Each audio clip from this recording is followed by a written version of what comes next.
नमस्ते दोस्तों। उस दिन की बात है, हेमा जी और मैं साथ में बैठकर इंडिया का क्रिकेट मैच देख रहे थे कि अचानक हेमा जी बोली, पाजी इंडिया नीड्स विक्ट्री। मैं जोरों से हंसने लगा और मैंने कहा, हेमा जी ये तुम क्या बक रही हो? इंडिया को मैच जीतना है और जीतने के लिए विक्ट्री नहीं, स्ट्रॉन्ग ट्री चाहिए, स्ट्रॉन्ग ट्री, अंडरस्टैंड? पता नहीं हेमा जी को क्या हुआ, वहां से उठ के चली गई। खुद ही कह रही थी विक्ट्री। बाद में मुझे पता चला विक्ट्री का मतलब है जीतना। English is a very funny language. जीतने के लिए स्ट्रॉन्ग ट्री चाहिए, नॉट विक्ट्री। तो जीतना यानी कि स्ट्रॉन्ग ट्री। चीयर्स। आप भी ये बात याद रखिएगा। हाँ दोस्तों, आजकल मैं अंग्रेजी क्लासेस के साथ गणित भी सीख रहा हूँ। उस दिन की बात है, गणित सिखाने वाले मास्टर जी ने हमसे कहा, बच्चों कल तुम्हारी परीक्षा है और आज तक मैंने जो जो तुम्हें गणित में सिखाया है, you should have it on your back and. मैं तुरंत समझ गया मास्टर जी क्या कहना चाहते हैं। अगले दिन मैं वहाँ क्लासरूम में बैठकर परीक्षा दे रहा था। अचानक क्लास की सुपरवाइजर मेरे पास आई और कहने लगी, पाजी you are a copy cat. मैं भड़क गया।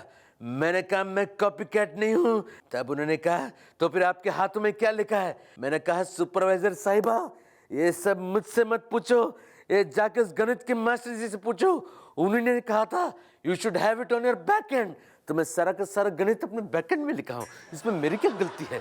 और बैक एंड में है तो बैक एंड में देखकर लिखूंगा ना। इसमें मैं कॉपी कैट कैसे बनना, मुझे बताओ। दोस्तों कुछ दिन पहले की बात है, हेमा जी और मैं बैठ के साथ में चाय पी रहे थे। अचानक हेमा जी मुझसे बोली, पाजी कल हमने जो चीज खरीदी थी ना, we have to make payment weekly. मैं घर से तुरंत भाग गया और सारे के सारे चाइनीज रेस्टोरेंट में ढूंढने लगा।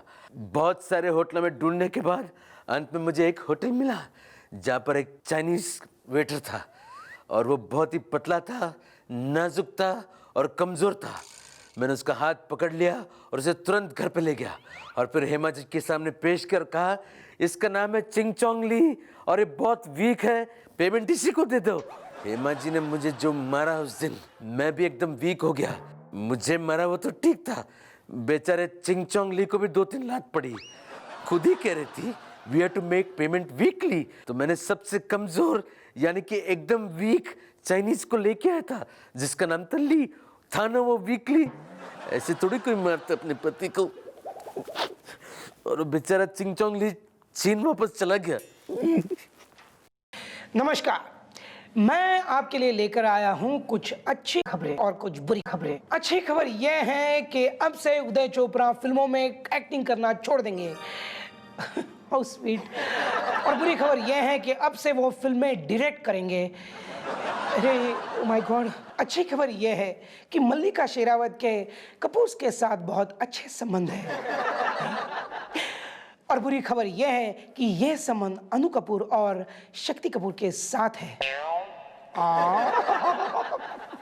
अच्छी खबर यह है कि समाजवादी पार्टी के नेता अमर सिंह ने खुद अपने पद से इस्तीफा दे दिया था। लेकिन बुरी खबर यह है कि अमर सिंह के इस फैसले से कोई परेशान हो ना हो, बच्चन जी जरूर परेशान हैं, क्योंकि पूरा वक्त अमर सिंह हमारे एबी का पल्लू छोड़ते ही नहीं है। क्या करें?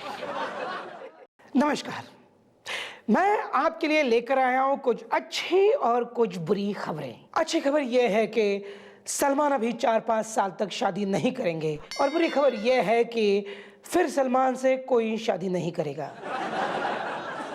अच्छी खबर यह है कि सरकार ने अब गरीबों के लिए 10 नए अस्पताल खोले हैं और बुरी खबर यह है कि अब तक सरकार खुद उन अस्पताल का पता ढूंढ रही है। अच्छी खबर यह है कि अर्जुन रामपाल हर साल काफ़ी फिल्में प्रोड्यूस करेंगे और बुरी खबर यह है कि उन सारी फिल्मों में अर्जुन रामपाल ही लीड रोल करेंगे। Oh no? नमस्कार, मैं आपके लिए लेकर आया हूं कुछ अच्छी और कुछ बुरी खबरें।